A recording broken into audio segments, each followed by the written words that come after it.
విజయవాడ ప్రజల కష్టాలను చూసి గుండె తరుక్కుపోతుంది. చిన్నపిల్లలు, మహిళలు, వృద్ధులు ఈ వరదల బారిన పడి ఎంత నరకం అనుభవిస్తున్నారో వారి మాటలు వింటుంటేనే మనకు అర్థమవుతుంది. కనీసం చిన్నపిల్లలకి పాలు అందటం లేదు, రోజుల తడబడి తాగేదానికి నీళ్లు అందటం లేదు. ఈరోజు ఎంతమంది వరదల్లో కొట్టుకుపోయారో అర్థం కాని పరిస్థితుల్లో అందరూ కూడా బాధపడుతూ ఏడుస్తూ ఉన్నారు. నిజంగా ప్రజలు ఇన్ని కష్టాలు పడటానికి, ఇంతమంది ప్రాణాలు పోవటానికి ఈ రాష్ట్ర ప్రభుత్వం కారణం కాదని నేను అడుగుతున్నాను. ముఖ్యంగా మంత్రుల విహారయాత్రలు, హాలిడేస్ ఎంజాయ్ చేయడంలో ఉన్న చిత్తశుద్ధి రాష్ట్ర ప్రజల మీద లేదు అని నేను గట్టిగా చెప్పగలను. ఇదేదో నేను విమర్శించడానికి చెప్పటం లేదు. 28వ తేదీనే 30వ తేదీలో వర్షాలు రాబోతున్నాయని చెప్పి వాతావరణం సమాచారం ఇవ్వటం జరిగింది ప్రభుత్వానికి. అయినా కూడా ముఖ్యమంత్రి గాని, మంత్రులు గాని ఎటువంటి సమీక్షలు చేయకుండా, ప్రజల్ని అప్రమత్తం చేయకుండా నిర్లక్ష్యం వహించడం వల్లే ఈరోజు ఇన్ని లక్షల మంది వరద నీళ్ళల్లో మునిగిపోయారు. ఇంతమంది ప్రాణాలు పోగొట్టుకున్నారు. ఎంతమంది తిండి లేక, కరెంటు లేక, తాగునీళ్లు లేక, పసిబిడ్డలకి పాలు లేక ఎంత అవస్థలు పడుతున్నారో మనం అందరం కూడా గమనిస్తున్నాం. చంద్రబాబు నాయుడు గారి ఇంటికి 3 కిలోమీటర్ల దూరంలోనే ఇంత పెద్ద విపత్తు జరిగినా ప్రజల్ని కాపాడలేకపోయారు అంటే ఇది రాష్ట్ర ప్రభుత్వం, రాష్ట్ర ముఖ్యమంత్రి వైఫల్యం కాదని నేను అడుగుతున్నా. ఈరోజు కరకట్టు మీదున్న అక్రమ కట్టడాలని కాపాడటం కోసమే విజయవాడని ప్రజల్ని ముంచేశారు అనటంలో నిజం లేదా అని నేను అడుగుతున్నా. గంట ముందు ప్రజలకు చెప్పినా వాళ్ళు ముంపు బారిన పడేవారు కాదు.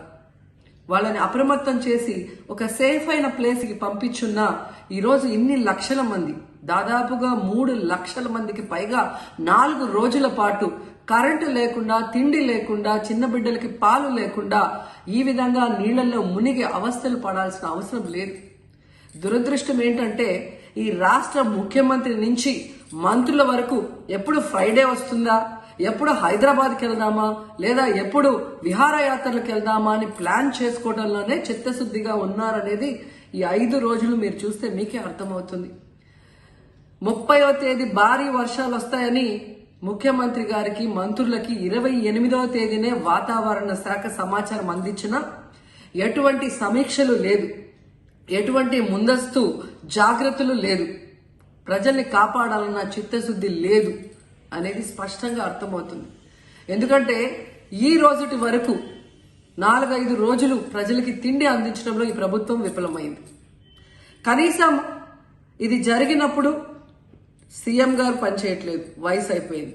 డిప్యూటీ సీఎం గారు, పంచాయతీరాజ్ శాఖ మంత్రి గారు కనీసం తన శాఖను అప్రమత్తం చేసి ప్రజల్ని కాపాడాల్సిన బాధ్యత ఉన్నా ఈ రోజు 5 రోజుల వరకు ఆయన అసలు విజయవాడ వైపే రాలేదు. ఇక ఆ కాన్స్టిట్యున్సీ ఎమ్మెల్యే ప్లస్ రాష్ట్ర మంత్రి లోకేష్ గారు మొత్తం మునిగిపోయి మంగళగిరి, విజయవాడ అలల్లాడిపోతుంటే ఆయన హైదరాబాద్ లో ఎంజాయ్ చేస్తున్నారు. ఇక హోంమంత్రి గారు తెలిసిన సంగతే. ఇక మున్సిపల్ శాఖ మంత్రి నారాయణ గారు ఈరోజు విజయవాడని ముంచేసింది ఈ మున్సిపల్ శాఖ నిర్లక్ష్యం కాదని నేను అడుగుతున్నా. ప్రజల్ని సురక్షిత ప్రాంతాలకు తరలించే విధంగా ఈ నారాయణ గారు రివ్యూ చేయకపోవటం వల్ల ఈరోజు లక్షలాది మంది నీళ్లలో మునిగిపోయారు. వాళ్ళందరూ కూడా ప్రభుత్వం ఎప్పుడు కాపాడుతుందా అని ఎదురు చూస్తున్నారు. అయినా వీళ్ళకి పట్టింపు లేదు. ఇక రామానాయుడు గారు ఇరిగేషన్ మంత్రి, కనీసం ముందస్తు రివ్యూలు లేదు. కనీసం వరదలు వచ్చి ప్రజలు మునిగిపోతుంటే బోట్లను కూడా కొనుగోలు చేసో రెంట్కి తీసుకొని ఆ ప్రజల్ని తరలించే కార్యక్రమం ఆయన కూడా చేయలేదు.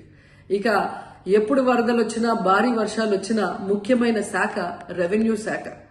అనగాన సత్యప్రసాద్ గారు ఈయన విహారయాత్రలో ఎంజాయ్ చేస్తున్నాడు. కనీసం పునరావాస కేంద్రాలు ఏర్పాటు చేయాలి, మరి ఆ ప్రజలకి పాలు, తిండి అన్ని అందించాల్సిన బాధ్యత ఉన్నా ఏం పట్టించుకోలేదు. సో ఈ విధంగా చంద్రబాబు నాయుడు గారి దగ్గర నుంచి మంత్రులంతా కూడా ప్రజల్ని గాలికి వదిలేసి ఎలా నిర్లక్ష్యం వహిస్తున్నారో చూడండి.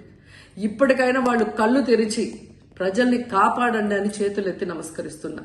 గతంలో జగనన్న ఏ విధంగా వాలంటీర్ వ్యవస్థ ద్వారా, సచివాలయ వ్యవస్థ ద్వారా ప్రజలకి ఏం కావాలన్నా ఇమీడియట్ గా వాళ్ళకి అందుబాటులోకి తీసుకెళ్లటమే కాకుండా ఏదైనా ప్రకృతి వైపరీత్యం వచ్చినప్పుడు వెంటనే వాళ్ళని సురక్షితంగా కాపాడే విధంగా ఈ సచివాలయ వాలంటీర్ వ్యవస్థని ఉపయోగించుకోండి. జగనన్న మీద కక్షతో ఆ వ్యవస్థల్ని నాశనం చేయడం వల్లే ఈ రోజు ప్రజలకు ఎవరు ఏం అందించలేకపోతున్నారని తెలుసుకోండి. అండ్ ఈరోజు జగనన్న విజన్ ఉన్న నాయకుడు, ప్రజల్ని ప్రేమించే నాయకుడని మరోసారి రుజువు చేసుకున్నారు.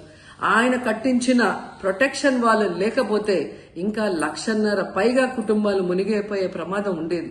ఈరోజు ఆ ప్రాంతమంతా సేఫ్ గా ఉంది విజయవాడలో ఒక సైడ్ అంటే అది జగనన్న ప్రజల పట్ల ఉన్న అభిమానంతో ఆ ప్రొటెక్షన్ వాల్ కట్టించడం అనేది కూడా మనం అందరం గుర్తుంచుకోవాలి.